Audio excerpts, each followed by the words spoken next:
Let's welcome Maurice tonight for our Toastmasters.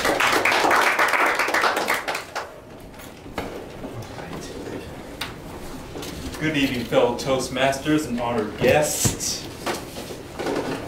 Our roles for tonight, our grammarian will be John, and he's coming up with the word of the day.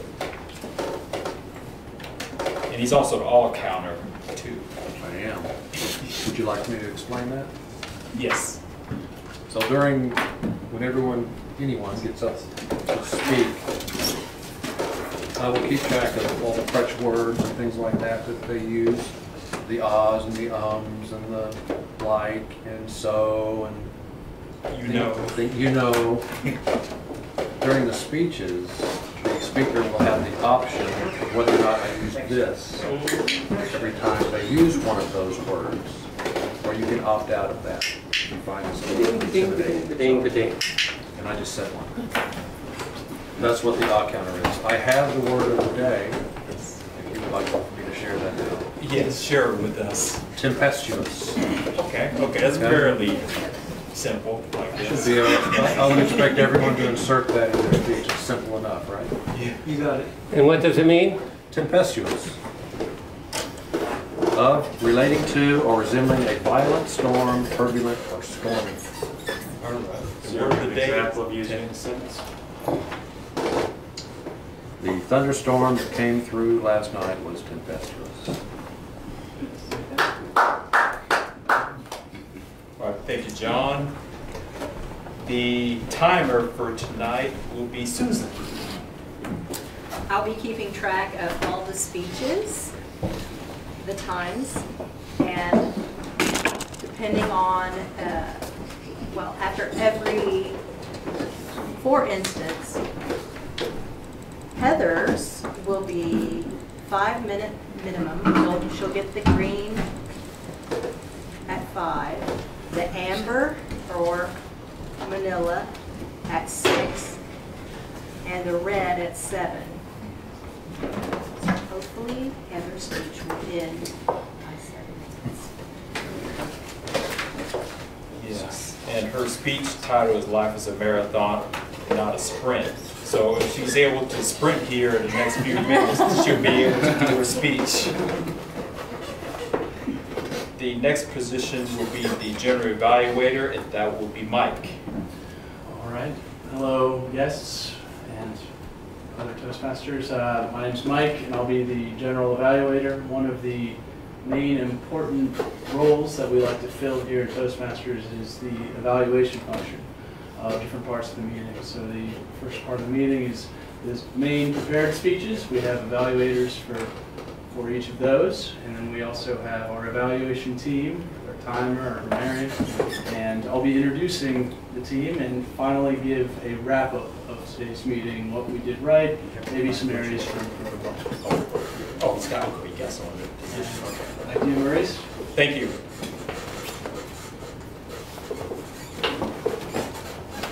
And the table topics master for tonight will be Justin. So the table topics master provides topics for a speaker to address spontaneously.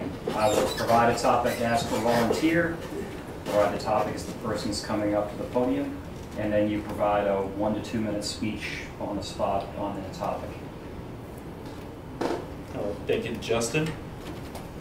Without further ado, we'll move on to our first speech. Since Heather's not here, our first speaker for tonight has been here for a year and a half to 2 years, almost 2 years, and he's accomplished as competent communicator, and he's working on speech number 1, his icebreaker under the Pathways program.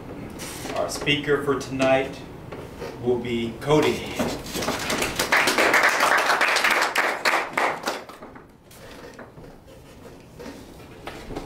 We traveled from state to state, never really having a place I could call home. New climate, new friends, new schools every year. Sounds like a very hectic and interesting lifestyle, am I right? However, this was not my life.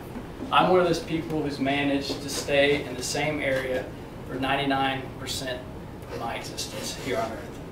Tonight, I'm going to share with you how I managed to never leave the Gulf Coast of the United States. It started in Foley, Alabama, where my parents met. They got married, and I was born in Fairhope, Alabama. Soon after I was born, my dad decided to move to Slidell, Louisiana for a job, still in the Gulf Coast. But an opportunity arose when my grandfather decided to develop a subdivision, and he was going to give my parents a lot. They couldn't turn that down, and they moved back to Foley. And this is where I would spend my childhood. Growing up, going to Foley, grade school, kindergarten through 12, playing soccer, golf, and just being a kid during that time period. One good thing about Foley was its proximity to the beach.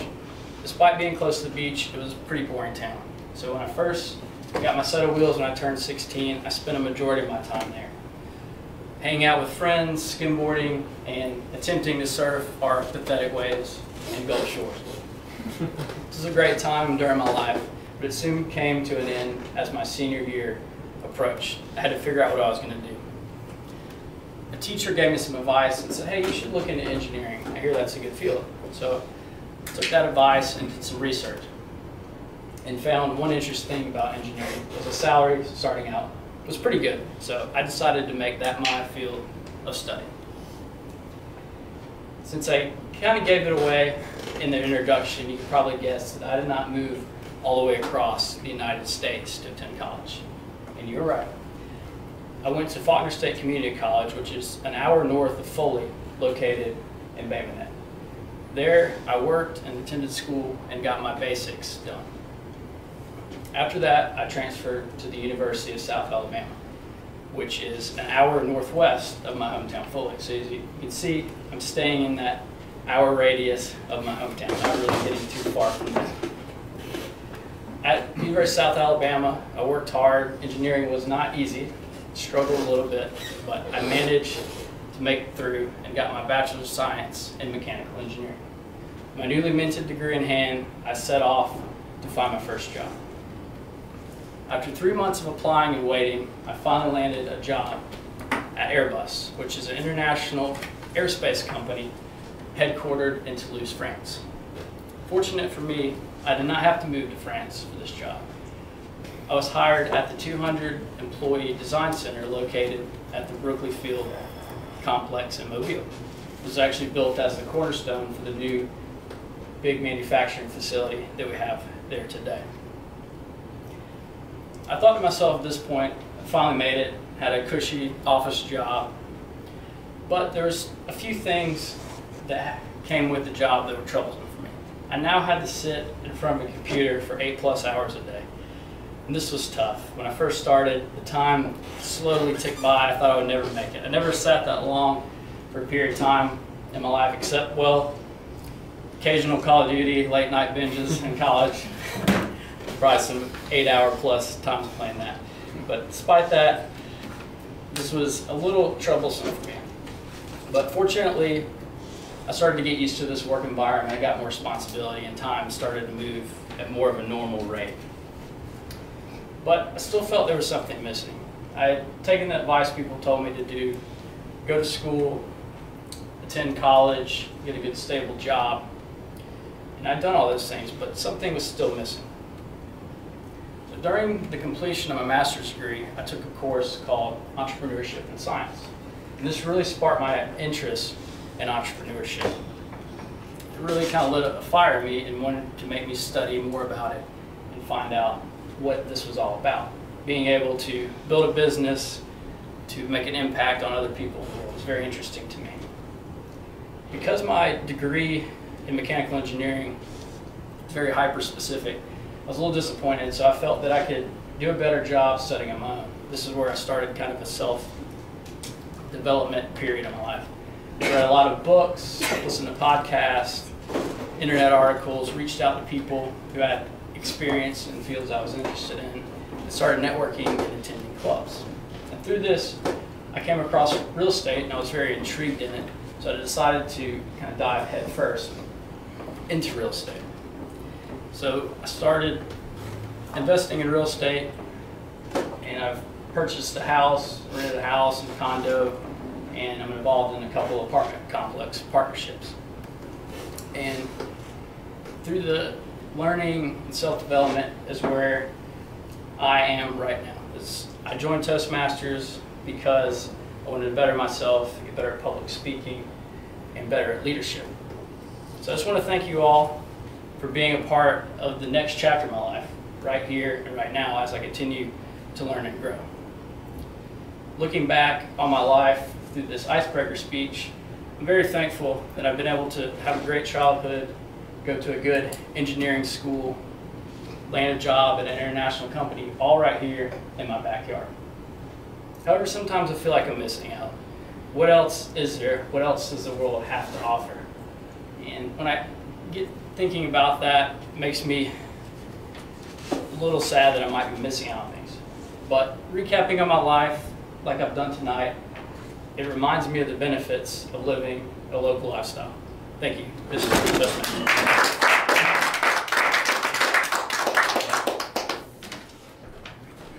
Thank you, dear Cody, for that icebreaker speech. Since the other speaker is not here, we will move into table topics, and I guess we'll have a little more time for table topics since the second speaker is not here. So our table topics master for tonight will be Justin.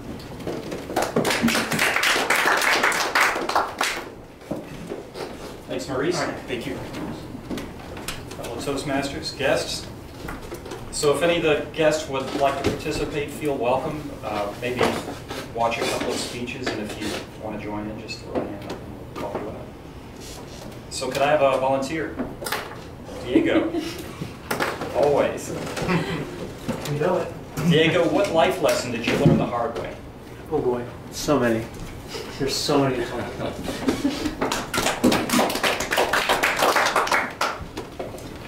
Fellow Toastmasters and honored guests, one of the best questions that I could ever be posed is the question of what life lesson have I been taught in a very tough way? I think one of the most important life lessons I've learned the tough way has been being professional in your work, not settling for second best or perfection, but at the same time knowing when you're pushing your coworkers a little bit too hard, a little bit too far, and acknowledging that maybe you don't need to be perfect this time, or maybe you're looking too much into the minutia about this type of responsibility, and you need to be aware that effort and time are they have kind of an inverse relationship. Like they have a more positive relationship when I think about it another way. The more effort you put into something, the more time it's going to take for it to get done. And sometimes when you're given a responsibility, you don't need to put in so much effort in order to get it done. Like maybe it is a more, and that's a filler word right there, it's more of a focus on getting a draft or a preliminary analysis done and not making sure that all the I's are dotted or all the T's are crossed.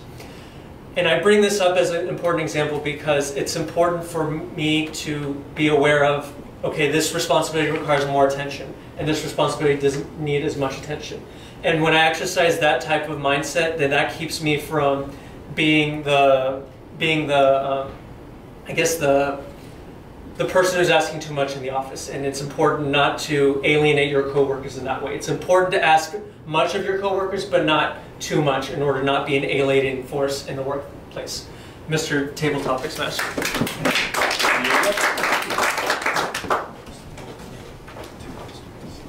I had a coworker who used to say that perfection is the enemy of good. I thought that was a really good way to look at that. All right. I'm sorry, I forgot. Charles. Charles, I'm sorry, Charles. Charles, when was the last time you tried something new?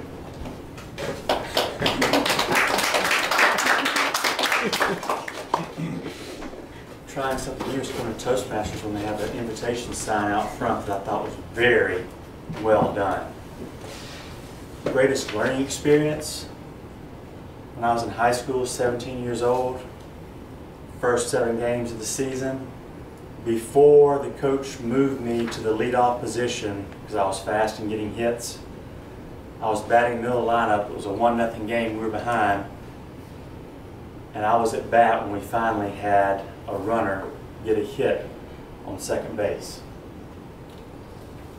I had a good pitcher. All I needed was a base hit to score the runner, then I'd be on base. When I scored, we'd be ahead. And it was a long duel with the pitcher, throwing strikes, a few balls, and I very rarely struck out. And that night, he struck me out, even though it was a tempestuous duel. And my heart fell to the floor. The last swing with nothing but air, I had that happen. I mean, I was crushed. I felt helpless. What did I do? At the end of the inning, we went to the game, we ended up losing. And after the game, I cried like a baby. And that was rare for me. I had no problem doing it when the emotion was sparked. It was not frequent. And I cried leaving the parking lot in the back seat with my parents a long way. And that moment was a big lesson to learn. Both, you're not going to succeed all the time, how to process it, how to release your emotions, and how to deal with that type of situation that's most tempestuous.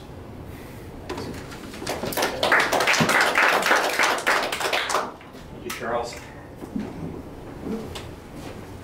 Another volunteer. Lawrence? Lawrence, if you had to teach something, what would you teach?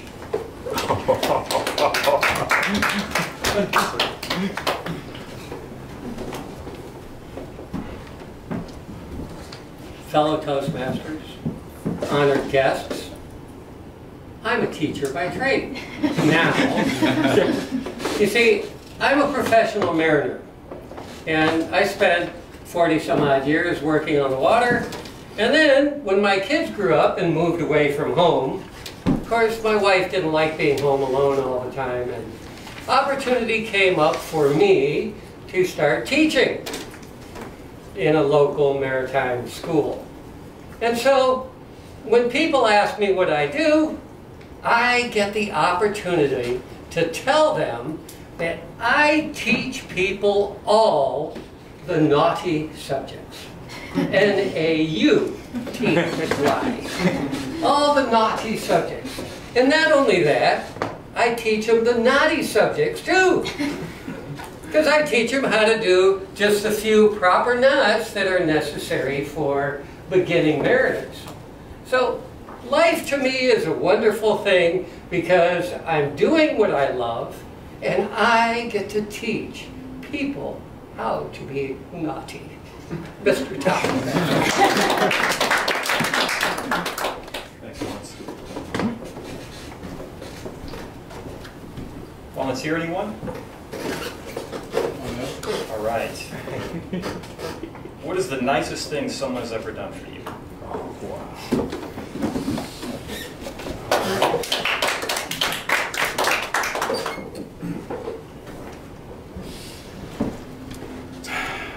All right, my fellow Toastmasters and honored guests, I've been given the question, what is the nicest thing someone has ever done for me? It's quite a difficult question for me to answer right away. I've got such a great family. I've got one sister, 2 brothers, a great mom and dad, and I feel like the answer has to come from one of them. But the more I think about it, the less I get, no, I'm just kidding. They are all so nice to me. They're all so great.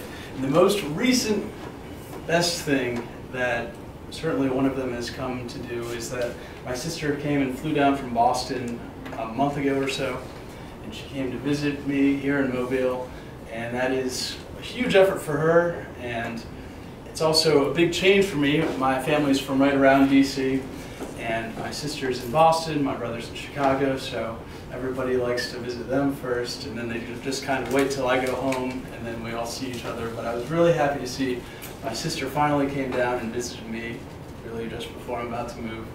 We went to Orange Beach. We went to the famed Floribama for the first time. I was really happy to see that great glimpse of our culture around here. And my sister and I had a great time, and since then she's flown on back, and well, it really meant a lot to me, and it really reminded me how much my family means to me in so many different ways.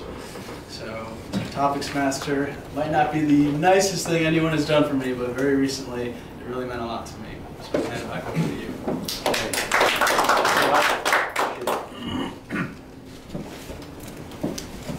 How are we doing on time, Maurice?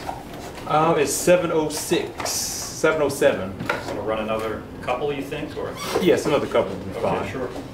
Have another volunteer? Okay, great. What's your name? My name is Cheyenne. Cheyenne. Great, good for you, volunteering. Cheyenne? Can I pass if I don't? Well, sure. You're a guest. We'll give you a shot. I'll give you kind of a softball. When you have a random hour or so of free time, what do you usually do? Hi, my name is Cheyenne. So when I have an hour of free time, I take a nap. Always. This habit developed in college, in between classes, running back to the dorm, taking that quick nap, usually followed by a snack before our next task. Now that I work 40 hours a week, that is more demanding of my efforts and my energy than college was. So when I get home, I have narrowed down my hour nap to a 20-minute nap. So that is what I do.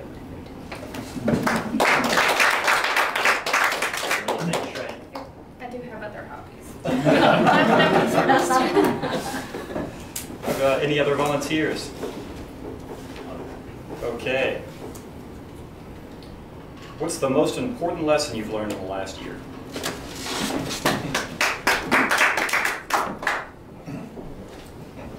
Let's see, we are now in July, so I've had 6 months to learn a new lesson. So the most important lesson I think I've learned recently, actually I just listened to an audiobook called Solving for Happiness, and it's an interesting book written by a very successful engineer who worked his way up through corporate ranks of some big companies and had a pretty well put together life, started making a lot of money in the stock market, but then all of a sudden his son died, and it really made him rethink his life and what that really meant. So it kind of set me back a little bit to think about some of the things other than achievement and money and job status, and to kind of reanalyze my life a little bit. So it's a good book, and I highly recommend anyone interested in that kind of reading to check it out. So I guess the big takeaway is just treat every day in the present. I'm very future oriented. It's like one of my strengths is being futuristic, one of the strength tests I just took. And just live in the present a little more. Enjoy what you're doing now, not really thinking about, well, what I have to do later or what happened to me in the past. Just try to live in the present more. And I think that's something that I'm going to try to work on and continue to work on the rest of this year. Thank you, Mr. Toastmaster. Thank you, sir. One more. Can I have another volunteer? I don't mind trying. Okay, great. And what's your name? I'm sorry. My name's Robert Smith. All right, well, that's right. I'm sorry, Robert. We met downstairs. That's an easy one to remember, Robert. It's just an alias I use for Robert, when you look back over the past month, what single moment stands out to you? Okay, let's try this. Thank you. Toastmasters, it's a pleasure to be here this evening. Thanks for including me. Over the last month, I've had a multitude of changes in my life. I've recently relocated from Birmingham, Alabama, where I've lived the majority of my life. I've had an opportunity as well to attend college in California. I've had an opportunity as well to transition and work in New York. I've come to Fairhope my entire life. I've always had family here, and they've been very gracious in including me in activities. We enjoy racing sailboats, and over the last month, I've been working towards making the transition down here, but it wasn't just my transition. I have 80-year-old parents who have recently relocated back to Alabama from San Francisco. They both grew up here, but had a chance when they first married to relocate to California, where they made their life, and they decided once they retired to move back here. So it's been a journey for each of us to make this transition back, but it's been really a pleasure for me to watch them, even in their 80s, as they embrace life on a day-to-day, living in the present. They're not looking really forward to that transition of moving into nursing homes or things like that. We're renovating a house right now for them. So they give me a lot of encouragement to pursue my dreams, regardless of my age and my abilities and what I'm capable of doing. So that's been my last month, pretty much in a nutshell. And thank you for letting me join you. Thank you, Robert. That was great. Oh, my bad. Thank you very much. No problem. So for the guests, one of the things we try to do at Toastmasters, we always try to keep the podium occupied, have someone here, and when you transitions, you hand the podium off from one person to the next, so that the visitors or the audience always has something to focus their attention towards. So with that, we'll conclude our table topics, and I'll hand the podium back over to Maurice.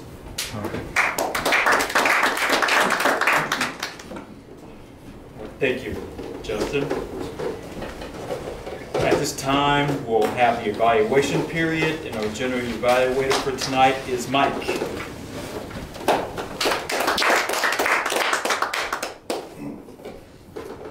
Hello again. Our first evaluator for Cody's speech, I guess our only evaluator, am I right in saying that it will be Lawrence? Or Diego. It's going to be Diego. All right, well then I would like to welcome Diego from the room to give his evaluation of Cody's speech. Thank you, Mr. General Evaluator. Fellow Toastmasters and guests, I had the great opportunity to evaluate Cody's icebreaker speech in this new Pathways program that he is taking part in. So I had a really great time listening to your speech. I think one of the strongest strengths that I think is really great to see in your speech today is the storytelling aspect of it. I don't know about you all, but I think what's a really good, compelling speech, a speech that really draws you in, is when you're taken on a journey, when you're given new shoes to experience. And Cody did a really great job of laying out his life's journey over a span of where he grew up, his family background, his transition into studying engineering at Faulkner and at South Alabama, and then thinking about science and entrepreneurship. So I think that's a really great strength that you have that you need to continue to exercise in your future speeches when appropriate. So excellent work on that front, Cody. I think an area of opportunity for improvement comes with more vocal variety in your volume. You did a good job of speaking, having a very conversational tone throughout this speech. Although sometimes I had a difficult time hearing what you were saying, there's some room for improvement for projection across the room. And I think having more vocal variety in terms of volume will really help iron out that weakness you have right now. I think another great strength that you have that you should showcase in this speech was good diversity in your hand gestures. You sometimes would keep your hands close together, but then when you wanted to indicate an important idea, you used your hand gestures to indicate volume and more space, and you took up more space on the lectern with your hands, which is a really great exercise, a great skill to have in any speech. I think another area of opportunity was you did a good job of keeping your eyes, giving everyone equal attention with your eye contact, and I think a little bit too much of that might indicate some sort of uncomfortability on stage, and so I think a good opportunity would be to both maintain that exercise, that skill of surveying the room, but also having some diversity and focusing in on particular people or particular zone in the space in the future. I think another great speech that came, another great skill that you showcased in the storytelling aspect was a good diversity in terms of speaking, but also pausing. It's very good that you knew this is a time for me to have a brief moment of silence before I go on into my next point. So I think overall, your storytelling aspect, your conversational tone, and your good exercise and judgment of speech versus pauses is very great. I think 2 areas of improvement include more vocal variety and volume, as well as having a good mix of surveying across the entire room, but also focusing on particular sections of the room in total. With that, that is my evaluation of your speech. Really great job. Looking forward to your next one. And I'll turn it back to the general evaluator.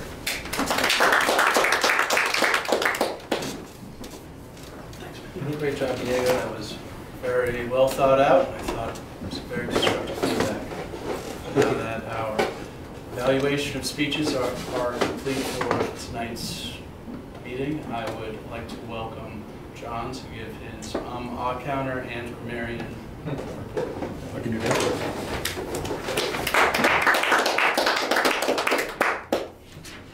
Here's mine. Fellow Toastmasters and honored guests. All right, I find this a little bit difficult because I tend to capture a lot of things that I'm kind of on the fence about. So Cody, I might want to take this opportunity to apologize to you because using that thing, when I hear a filler word, I click it and I think, well, wait a minute, that was actually part of a sentence. So I did that twice on you on the so's. So I'm going to strike those from your count. However, you did use and. When I stopped using that, I could think a little bit through it a little bit better. And I feel like you used and twice as a filler. Just, let's see, I need these. You had 2 so's and 1 Diego, you only had 1 but you did leave the podium. So that counts as like double. Just kidding. Charles, you had the word of the day twice, which was very good. You used I mean 1 time. I felt like that was a filler for you. Lawrence, you had 1 so. Mike, 3 ands and 2 so's. Cheyenne, you had 6 uhs and 2 so's. This is not going to be good. It's okay. Cody, you had 6 so's, 1 and 2 ands. This was during your tabletop. And Robert, you had 7 ums, 8 uhs, 2 ands, and 3 so's. There you have it.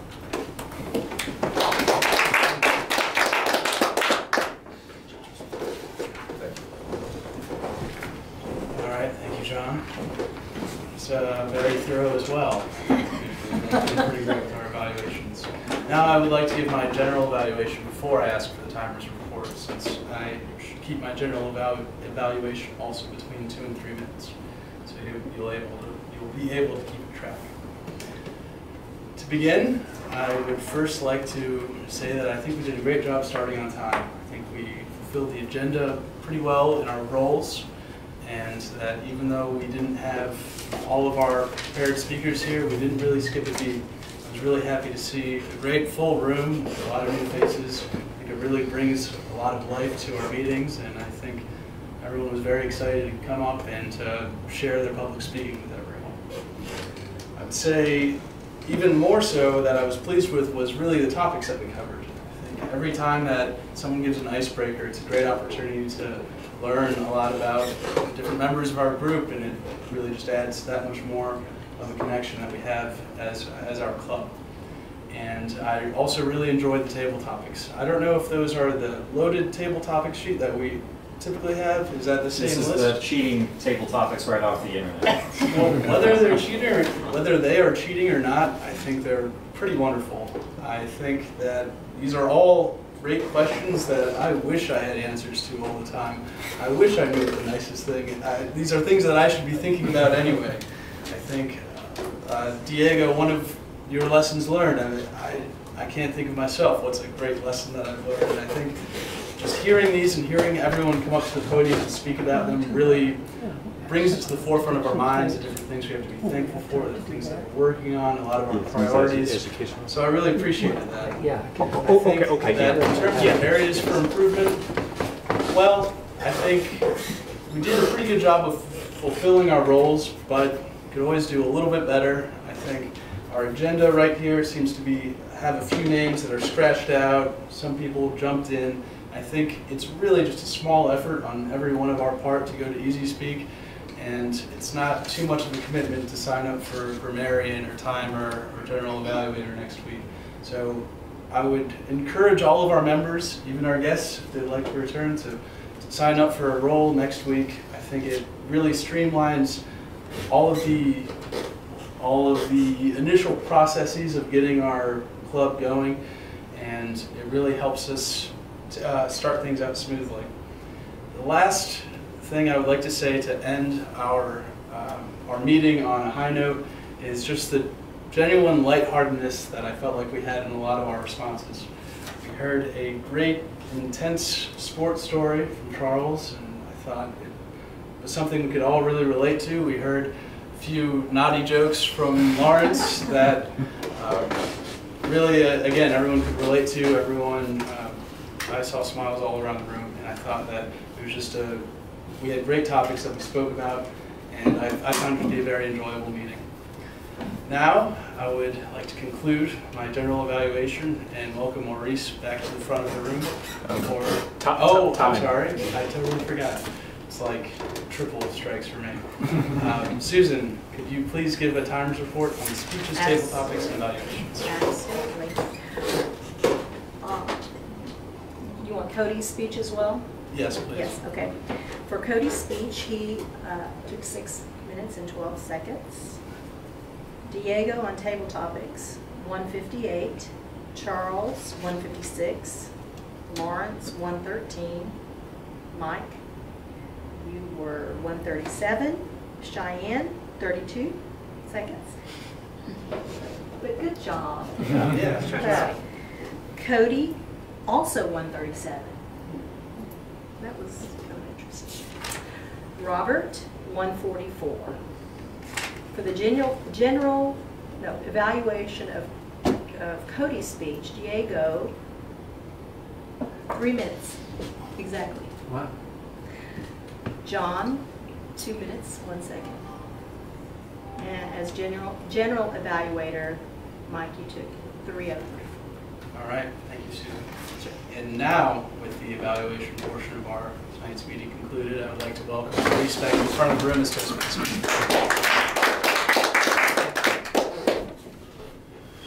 Thank you.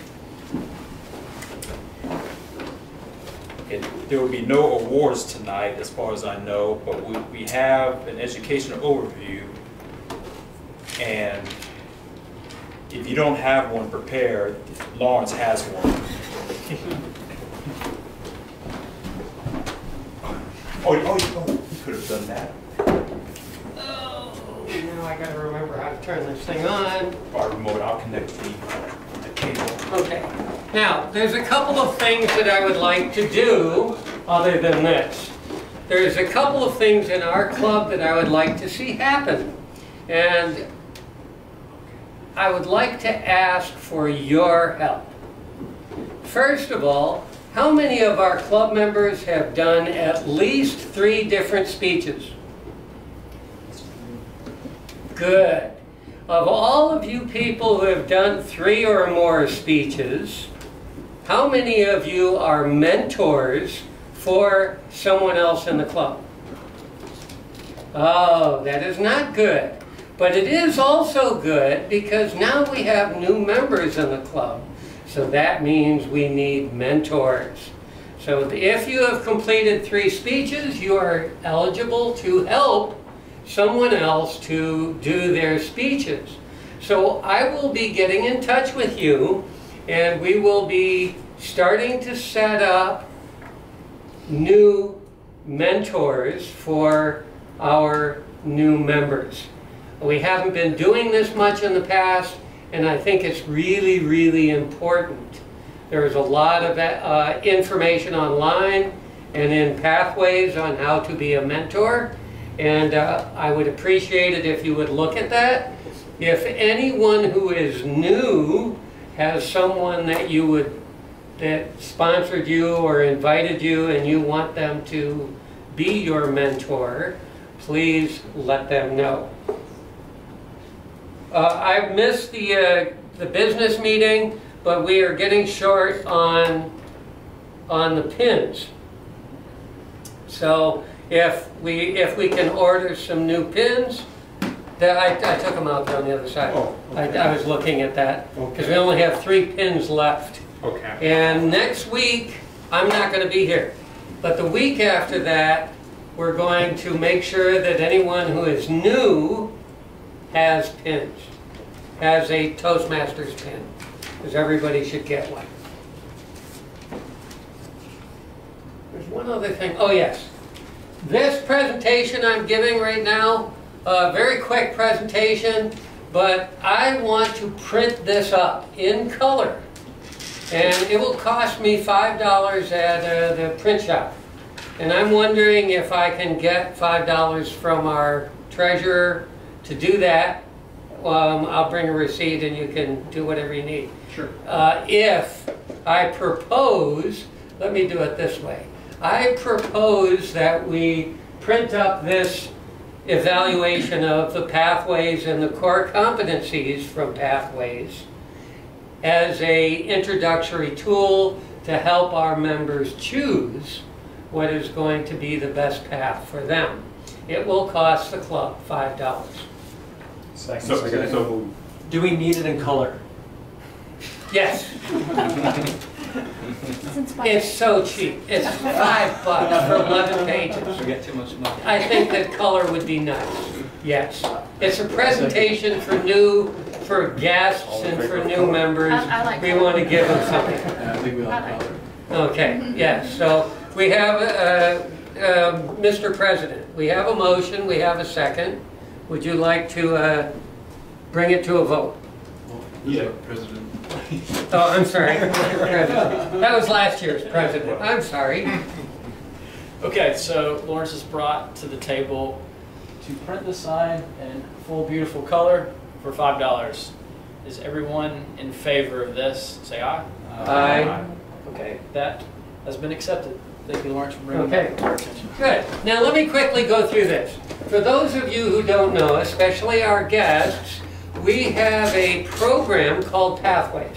This is the educational program for our entire organization worldwide. What it is, the Pathways is a group of paths, just like it says. And what it is when you sign up for Toastmasters, you get the opportunity to choose a path. So it depends on what you want. There are currently 10 paths, and there are 3 more that are in the works right now, and they're going to be continuing to make more of these. And all of these have some of these 5 core competencies involved there.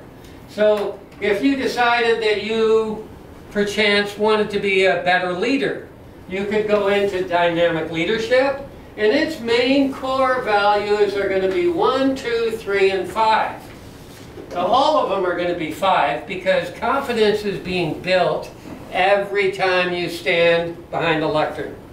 You're building your confidence. But for instance, you're going to learn a little bit about public speaking, a little bit about interpersonal communication, and some strategic leadership. You're not learning that much management, but you know, that's going to be in another different program. So each one of these programs has different competencies. Now, as you go into them, Each level has 5 levels to it. So in each of those levels, you're going to be learning specific things. So for instance, dynamic leadership, you're going to master the fundamentals. That's core for every path. So even you've done the one path, the next path you do, you're going to get the opportunity to do those core competencies again, the fundamentals. Because the fundamentals are just that. They're fundamental. You cannot get too much of the fundamentals. Okay? And then, because leadership has a bit of your aspect, then it goes into learning your style. Then how to increase your knowledge, negotiating, and then you get to choose elective projects. In this particular path, you have 3 projects that they want you to do, and 2 of these are going to come out of this electives. And then the next section, you're going to have the opportunity to do 4 electives, and you choose out of this. And then demonstrating your expertise, again, you get to go through these. Now, you'll notice that each one of these has different competencies and has different abilities of what you can learn. So your effective coaching, it goes into building skills and so on. And different ones, you have different information. So, and what you're learning is different. So you can go through all of these, and this program will give anyone who wants to join Toastmasters, wants to pick out a path, you'll get to do this. Now this does not supersede your evaluation at the beginning of your path. For those of you that don't know, when you sign up on Pathways, then it does a questionnaire, and that gives, those questions are designed to give you an idea of which path is the best for your personal goals. And they'll give you 3 possibilities. If you want to take them, you can. If you don't want to take them, you can do something else.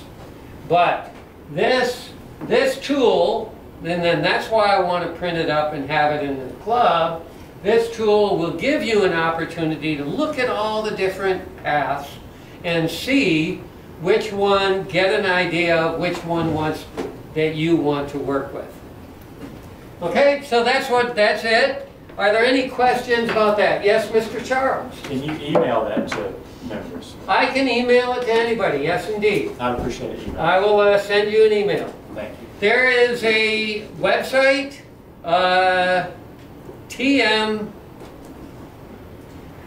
anyways, District 57 has a website that's got tremendous amount of information about, and I'll send you that link also. Thank you. Tremendous amount of information. They're one of the first clubs to start the Pathways program, and they actually did a tremendous amount of outside work creating databases of information and videos and explaining things and the difficulties they had giving you paths to get around them and all kinds of good stuff. But I'll send you that link. Are there any other questions? Then I will present the lectern back to our Toastmaster. Thank you all for a presentation of overview on pathways. We can never get enough pathways, or paths. And at this time, I will relinquish the lectern back to the president. Yeah, you have about another 10 minutes, Lauren. Well, we've gone through the agenda. We had some speeches, some great table topics. Lawrence did a great job on the educational overview. I learned a little bit during that. We have no awards, so I will now end the meeting. Thank you, everyone, for coming. Nice to meet you.